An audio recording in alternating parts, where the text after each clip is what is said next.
дар мавҷ барномаи иттилоотии хабар.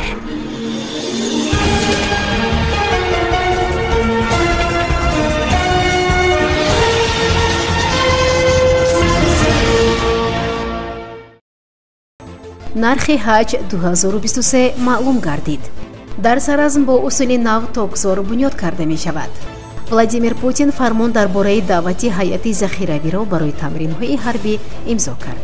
Шавкат Мирзиёев, президенти ҷумҳурии Ӯзбекистон, интихоботи президентӣ пеш аз муҳлат эълон кард. арзиши хидматрасониҳо дар мавсими ҳаҷ 2023 59 000 сомонӣ муайян шудааст ки ин нарх нисбат ба мавсими ҳаҷи соли 2022 наздик 1500 сомонӣ арзонтар мебошад.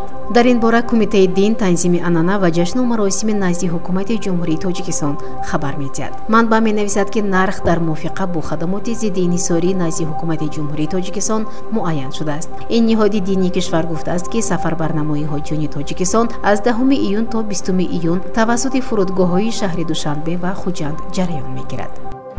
бо дастури муовини аввали раиси маҷлиси миллии маҷлиси олии ҷумҳурии Тоҷикистон, раиси вилояти Суғд Раҷаббой Аҳмадзода, муовини раиси вилояти Суғд Зариф Мирдадо ва раиси шаҳри Панҷакент Абдухолиқ Холиқзода бо фаъолияти ҷамъияти дорои масъулияташ маҳдуди Хайру Сафо ки бо дастгирии мақомоти иҷроияи маҳаллии ҳокимияти давлати шаҳр дар ҳудуди ҷамоатҳои деҳотӣ Лоиқ Шералӣ ва Рӯдакӣ ба соҳилбандии дарёи Зарафшон ба гардиши кишоварзӣ ворид намудани заминҳои соҳилӣ бунёди боғи интенсивӣ машғул аст шинос шуданд. иттилоъ дода шуд ки ҷамъияти дорои масъулияташ маҳдуди Хайру Сафо дар соҳили дарёи Зарафшон дар ҳудуди ҷамоати деҳоти Лоиқ Шералӣ 50 гектар заминҳои навро ба гардиши кишоварзӣ ворид кардааст ва ҳоло барои киштишолӣ дар онҳо омодагӣ гирифта мешавад. ҳамчунин ширкат 50 гектар заминҳои ғайрии кишоварзиро дар ҳудуди ҷамоати деҳоти Рӯдакӣ тавассути пойгоҳи обкашӣ обёрӣ намуда ба бунёди боғи навъҳои интенсивии дарахтони мева шурӯъ намудааст. дар деҳаи Марғедар 15 нафар дар коргоҳи ширкат оид ба омода намудани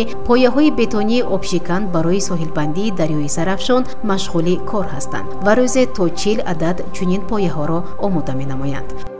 бо ибтикори мақомоти иҷроияи маҳаллии ҳокимияти давлати шаҳри Панҷакент дар заминҳои хоҷагии деҳқонӣ ба номи Нишонофи ҷамоати деҳоти Саразм аз ҷониби бахши муҳити зисти шаҳр дар майдони беш аз 4 гектар бо истифода аз таҷрибаи токпарварони шаҳри Турсунзода токгузори нав бунёд карда мешавад. ҳоло инҷо барои бунёди токгузор бо усули нав ҳавозаҳо шинонида шудааст ва тирамоҳ ба шинонидани навъҳои наву серҳосили ангур мепардозанд. намояндагони мақомоти иҷроияи ҳокимияти давлатии вилояти Суғд ва шаҳри Панҷакент аз майдони токгузори оянда дидан намуданд ва иқлими ин мавзеъ барои рушди токпарварӣ муносиб дониста шуд, иброз доштанд меҳмонон.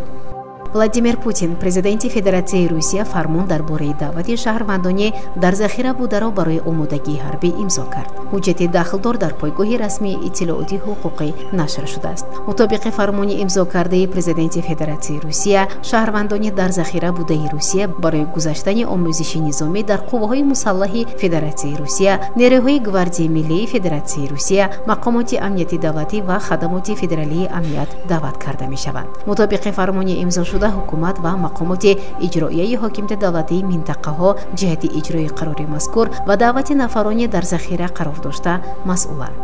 ёдовар мешавем ки санаи 1 апрел дар Русия даъвати баҳорӣ ба артиш шурӯъ шуд.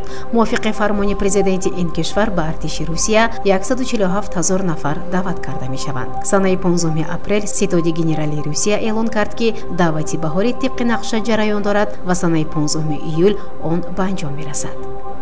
президенти ҷумҳурии Ӯзбекистон Шавкат Мирзиёев ки соли 2021 маротибаи дуюм барои 5 соли дигар роҳбари ин кишвар интихоб шуда буд, пас аз райпурсӣ ва қабули тағйирот ба сарқонун қарор дар хусуси интихоботи пеш аз муҳлати президентиро имзо намуд ва шаҳр дод ки чаро ба чунин иқдом даст зад. аввалан тибқи қонуни асосӣ тамоми зинаҳои ҳокимият ислоҳ гардида, муносибат ва мувозинат миёни онҳо ҷиддан тағйир меёбад. дуюм, конститутсияи нав дар назди президент, парлумон, ҳукумат, вазирон, ҳокимон вазифаҳои таъхирнопазир ва нави сиёсӣ, иҷтимоӣ ва иқтисодӣ мегузорад. сеюм, халқ аз мо дар ҳамаи соҳаҳо тағйирот ва ислоҳоти басо муҳим ва ҷиддӣ интизор аст. чорум, дар вазъи кунунӣ ки дар ҷаҳон ҷараёнҳои мураккаб ва босуръат идома доранд, роҳи дуруст ва самароноки рушдро пайдо кардан ва онро амалӣ намудан ба масъалаи муҳим ва асосӣ табдил меёбад. дар мавҷ барномаи иттилооти хабар.